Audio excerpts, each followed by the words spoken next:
जय गुरु जी। संगत जी, सा धरती पई हरियावली, जिथे मेरा सतगुरु बैठा जाए, से जंत पए हरियावले, जिन्हीं मेरा सतगुरु देखिया जाए। सा धरती पई हरियावली, जिथे मेरा सतगुरु बैठा आए।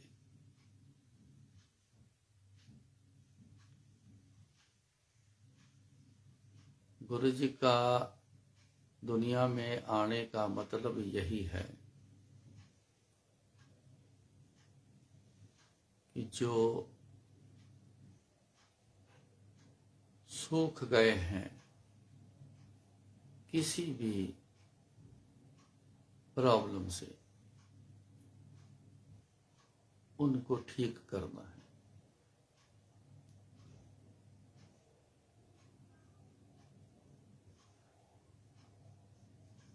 ज्यादातर दर पे आना, ये दर पे आना इसीलिए बना है कि जो गुरुओं के दर पे आता है उसको गुरु कुछ दे के जरूर भेजता है। घर बैठे कुछ नहीं होता। घर बैठे उनका होता है जिनके पिछले जन्मों के बहुत अच्छे कर्म बहुत सारे इकट्ठे हो गए, उनके बिहाव पे घर बैठे होता है। कई तो ऐसे माड़े कर्मों के देखे हैं कि गुरु के दर पे आके भी खाली चले गए, और कई ऐसे देखे हैं कि आते ही वो झोली भर के भी चले गए। ये सारा कर्मों के खेल का हिसाब है। कर्म इतने ज्यादा अच्छे वाले नहीं तो हमें फिर थोड़ी मेहनत करनी पड़ेगी, फिर गुरु को रिझाना पड़ेगा, गुरु जी को मौज में लाना पड़ेगा, फिर ये मेहनत उसको करनी पड़ेगी। आप जानते हो, दुनियावी सिस्टम में देखा होगा, एक बंदा मारा मारा फिरता रहता है, बड़ी मेहनत करता है, शाम को हाथ में कुछ नहीं आता। एक बंदा बैठा है कि माला माल शाम को फिर होता है, खूब सारा उसके पास सब कुछ आता है। आपने देखा होगा। यहां संगत में भी बड़े लोग हैं ऐसे कि मैं बड़ी मेहनत करता हूं, मैं बड़ी कोशिश करता हूं, मैं बड़ा ये करता हूं, लेकिन आज तक साल हो गया, 2 साल हो गए, 6 महीने हो गए, 4 साल हो गए, मेरे हाथ में कुछ नहीं आया। क्या मतलब है उसका? एक आते ही गुरु जी के पास आता है, जॉब के लिए अप्लाई करता है, तुरंत जॉब उसकी आ जाती है, सिलेक्ट हो जाते हैं,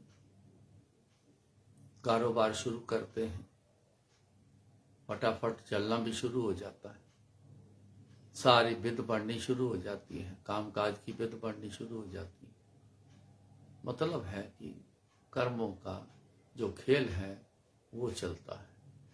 सो इसलिए गुरु जी को मौज में लाना होगा जो कर्मों के ढीले हैं।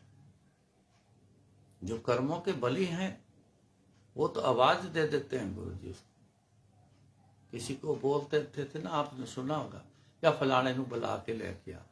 उसको क्यों बुलाया? औरों को क्यों नहीं इतना बुला रहे? किसी किसी को बुलाते थे, लेकिन उसको कहना वो फलाने को बुला के लेके आ। वो क्यों कहते थे? वो बड़ा कर्मों का बली है। अब उसके कर्म इकट्ठे हो गए हैं गुरु जी से प्राप्त हो करने के लिए, लेकिन अभी उसे समझ नहीं आई। गुरु जी को तो सारी समझ है, उसे नहीं पता चला कि गुरु जी के पास जाऊं, लेकिन गुरु जी ने उसको बुला लिया है।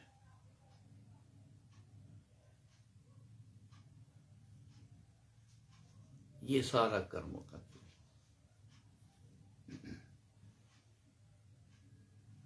एक बार कोई एक शख्स आया, लेडी थी वो शख्स आए, 4-5 बंदे भी उनके साथ थे। आए तो आते ही गुरु जी ने उसको इशारा किया, इधर आ। सामने बिठाया, उससे बातचीत की। आधा घंटा बिठाए रखा, पूरी बातचीत करी। अब क्या किया क्या नहीं उसका किया ये नहीं हम जानते, ये देखा हुआ है। मैं थोड़ा दूरी पर था। अब क्या कृपा करी ये तो गुरु जी जाने, मैंने सुना नहीं। लेकिन देखने से पता चलता है कि निहाल हो गई है, वो निहाल हो गई। उसको छुट्टी दे दी, वो चले गए। एक शख्स उठ के आया, उसको कहने लगा गुरु जी अगर ऐसे शख्स यहां आने लग गए तो ये तो दरबार बदनाम हो जाएगा। गुरु जी कहते तेरा कहने का मतलब क्या है? कहते इसका रिकॉर्ड अच्छा नहीं है, इनको सभी लोग जानते हैं, बड़े बड़े लोग भी जानते हैं, सभी लोग जानते हैं। ये कैसे हैं? ये हमारे दरबार में आने बैठने के लायक ऐसा नहीं है।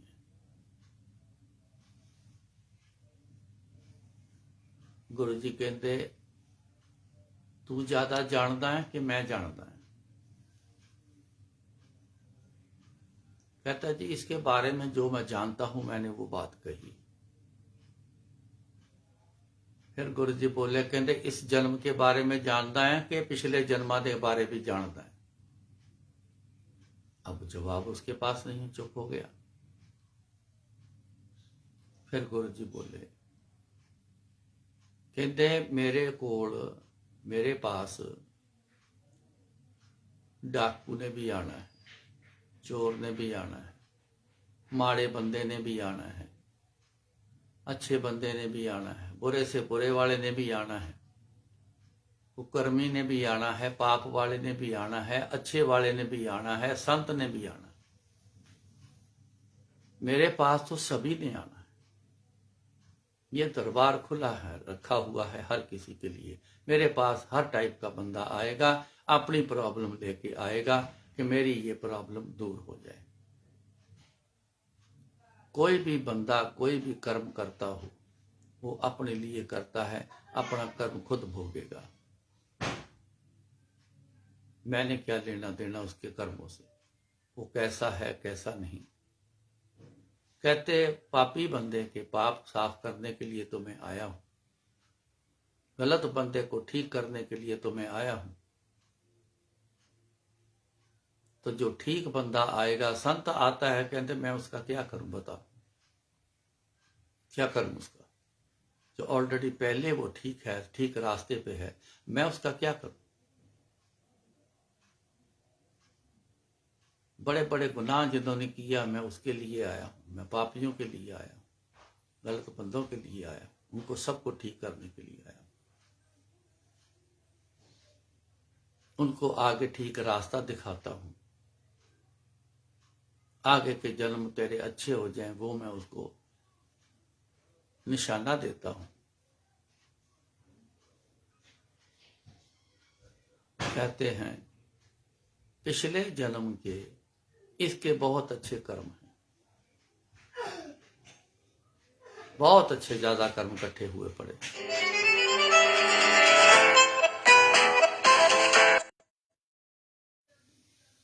मैं पिछले कर्मां दे इहदे कर्म देखे बहुत ज्यादा अच्छे,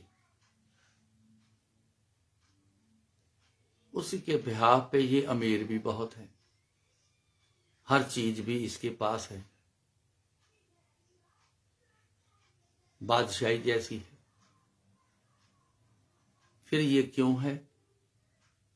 क्योंकि पिछले कर्मों के अच्छे कर्मों का फल इसे मिल गया है। इस जन्म में जो ये कर्म करेगी वो अगले जन्म में पाएगा।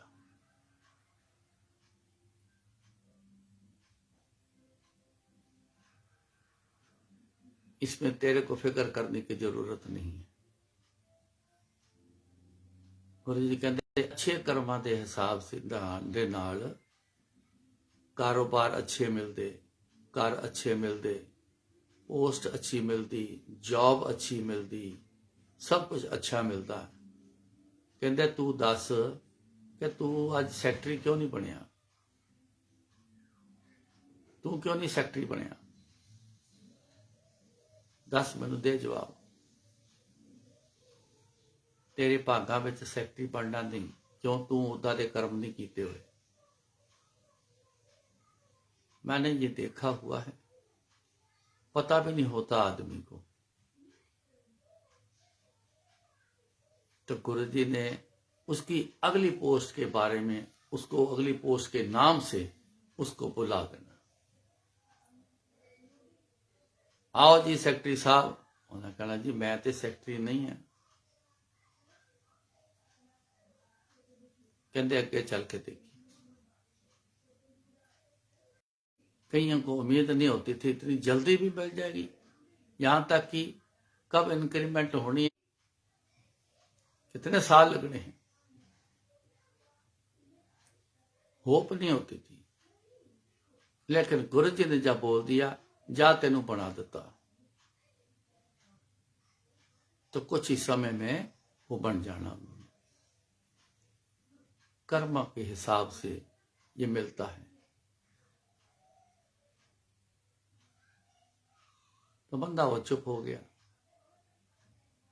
कहते अपने काम नाल वास्ता रखिया करो, तू जिस काम वास्ते आया उसे काम की गल करो ते सीधा कर जाया करो। मैनू तुसी की समझाना, की उपदेश देना।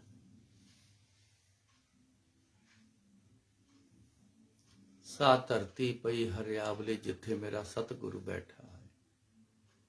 वो सूखी जमीन भी हरी हो जाती है जहां सतगुरु गुरु जी जहां बैठ के चले जाएं। ये आए ही सूखों के लिए जो सूख गए, जो खत्म होने के कगार पर हैं, चाहे शारीरिक तौर पर हो, चाहे कारोबारी तौर पर हो, चाहे घरेलू प्रॉब्लम हो, चाहे जॉब की प्रॉब्लम, कोई भी प्रॉब्लम हो, वो नहीं है तो समझ लो कि सूख गया है, पौधा सूख गया है। अब वो फूल नहीं देता, पानी दे रहे हैं, सब कुछ दे रहे हैं, लेकिन अब वो सूख गया है, फूल नहीं देता, वो फल नहीं देता। तो जब गुरु जी ने कृपा कर दी तो फूल भी आना शुरू हो गए, तो फल भी लगना शुरू हो गए।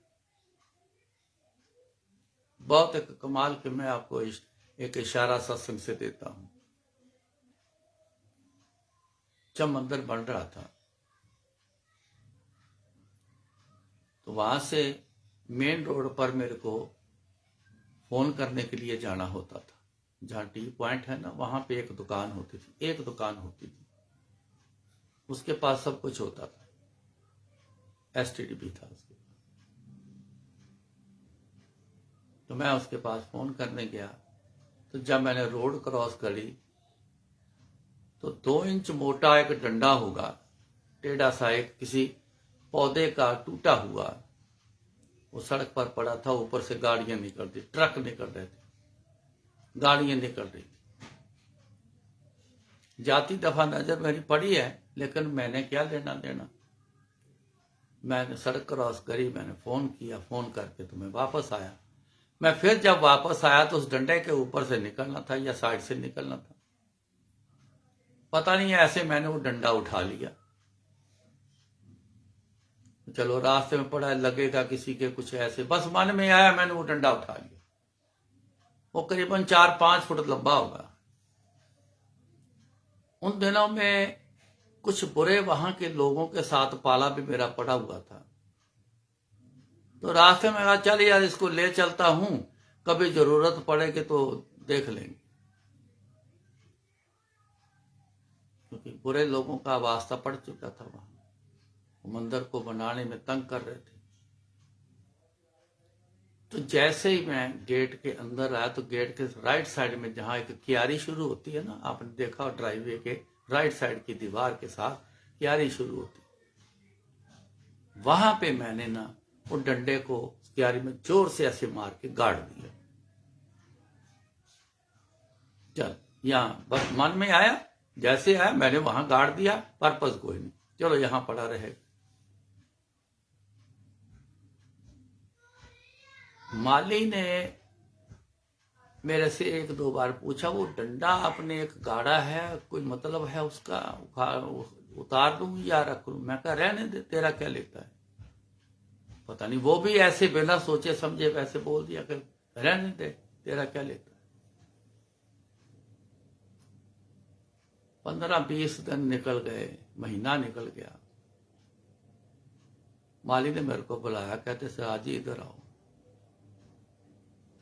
मैं कहती क्या बात है, आओ कुछ आपको दिखाना है। मेरे को उस डंडे को दिखाया, कहता गौर से देखो, देखो ये पत्ते बीच में से निकलने शुरू हो गए, वो देखो छोटे छोटे छोटे छोटे पुंगार जिसको बोलते, अंकुर जिसको बोलते, वो देखो ये निकलना शुरू हो गए। ये तो सूखा डंडा था, ये मेरे को भी पता था, सूखा डंडा बिल्कुल सूखा था। भर गर्मियों की बात है, ये मैं बात कर रहा हूं, बिल्कुल सूखा, टन टन करता।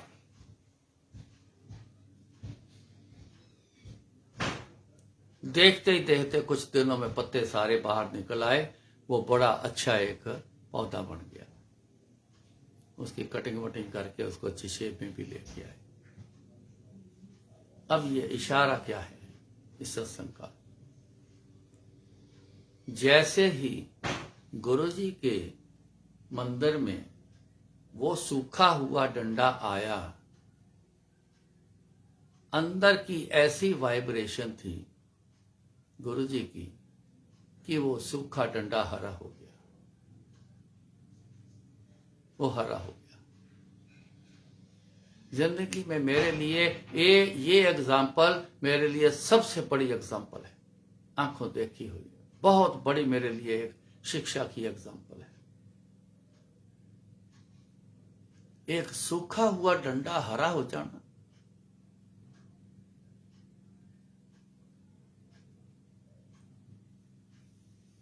सा धरती पई हरियावली जिथे मेरा सतगुरु बैठा है, से जंत पए हरियावले जिन्हें मेरा सतगुरु देखा जाए। जिन्होंने सतगुरु को देख लिया, देखने का मैं तो देखते तो हम सब हैं, इन आंखों से देखते हैं, बस आंखों तक सीमित रह गई बात, अंदर गई नहीं। आंखों से जितना मर्जी देखते रहो, जब तक अंदर से इन आंखों के जरिए नहीं देखते तब तक बात नहीं बढ़नी।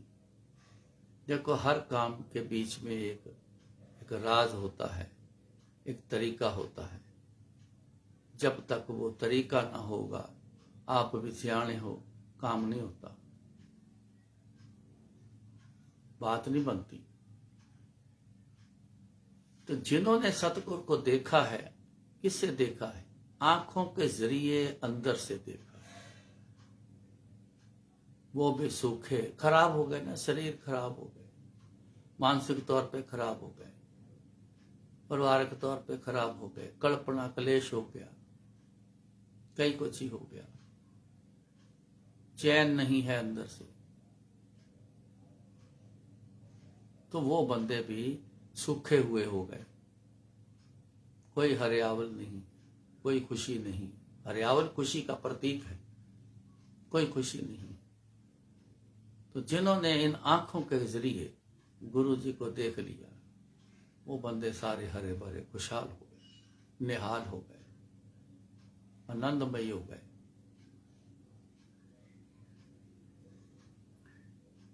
सत्संग होता है, मंदिर में भी गुरु जी की चेयर है। कई लोग कई बार नए पूछते हैं, यहां कोई बैठता नहीं है या सारा प्रोग्राम हो गया, यहां बैठा तो कोई है नहीं, ये तो खाली कुर्सी है। बस ये है देखना, वो सिर्फ आंखों से देख रहे हैं, अंदर से नहीं देखा। जो संगत के लोग अंदर से देखते हैं, उनको गुरु जी वहां विराजमान दिखते हैं।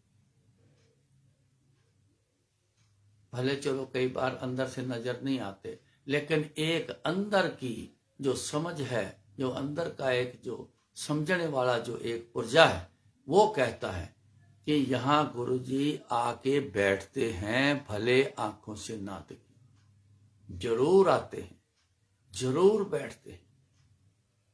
ये विश्वास है उनको, ये है अंदर से।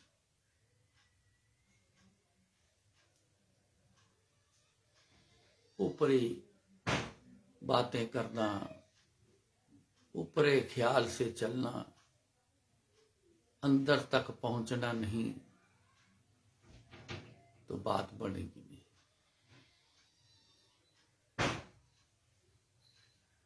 आम कितना मीठा है, ऊपर से देखते रहो आप, जबान लगाते रहो, उसको चेक करते रहो, पता चलेगा कितना मीठा है कितना नहीं। जब तक आप उसके अंदर तक नहीं जाओगे, नहीं पता चलेगा कितना मीठा है कितना स्वाद है। बस यही अपना काम है। इसीलिए मैंने बड़ी बार, कई बार सत्संग में बोला है कि गुरु जी का नाता अंदर से है, ऊपर से नहीं, कपड़ों से नहीं, शक्ल सूरत से नहीं, दौलत से नहीं, पोस्ट से नहीं, ऐसा कुछ नहीं। गुरु जी का एक नाता हमारे अंदर से। अपना अंदर पेश करो। अंदर में ही इतनी मैल भरी पड़ी है, कूड़ा इतना हमारे अंदर भरा पड़ा है। तभी तो गुरु जी कहते सी अपना भांडा साफ करो। बर्तन हमेशा अंदर से साफ ज्यादा किया जाता है, बाहर से भी करते हैं, लेकिन अंदर से चीज वस्तु अंदर बर्तन के डलेगी। उल्टा कर दो, बाहर नहीं टिकेगी, नहीं टिकेगी, अंदर टिकेगी। अंदर को साफ करते हैं, तभी वो जो भी डाला है बर्तन में वो सही रहेगा। अगर बर्तन अंदर से खराब होगा, कूड़ा करकट पड़ा होगा, अगर आपने दाल सब्जी खाने का कोई सामान डाल दिया, मेरे को खा के दिखाओ, आप खा जाओगे, खाओगे उस कूड़े पे डाला हुआ। बस ये बातें समझने वाली, अंदर की सारी बात है, अंदर का खेल है गुरु जी। जिसने अंदर से गुरु जी से पाया है, जिसने अंदर से गुरु जी को देखा है, तो से जंत पय हरे आवले, जिन्हीं मेरा सतगुरु देखिया जाए। वो हरे भरे हो गए, वो आनंदमय हो गए, वो खुशहाल हो गए, वो सुखी हो गए, जिन्होंने अंदर से देख लिया। कोशिश करो, इन बातों को समझने की कोशिश करो।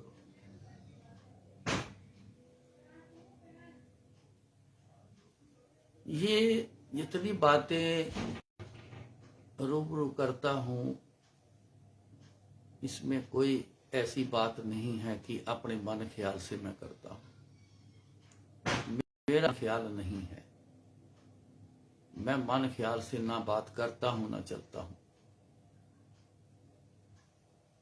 अनेक सी बातें हैं, बहुत सी बातें जो गुरु जी ने समझाया, सुनाया, बताया, सिखाया, बहुत सी बातें। कमरे में बैठे हो ना कोई ऐसा टिप जो होता था वो गुरु जी ने देना। कोई टॉपिक नहीं चलना, मौज आती थी तो टिप दे देना, ऐसी सिखावत दे देनी, सीधी बात बोल देनी जो बोलनी, सीधी बात। तो वो बातें मैं आपसे शेयर करता हूं जो गुरु जी की बातें, ये काम की हैं बातें, जो आपके काम आनी है। इनकी गुरु जी की बातों को समझ के चलोगे ना, देखना आप कहां के कहां पहुंच जाओगे। मानकर चलने में ही सारी बेहतरी है। गुरु जी की बातें मानकर चलना, मन ख्याल से न चलना। मन तो बड़ा बेकार है, मन तो समझता ही नहीं, वो तो अपनी चलाता है।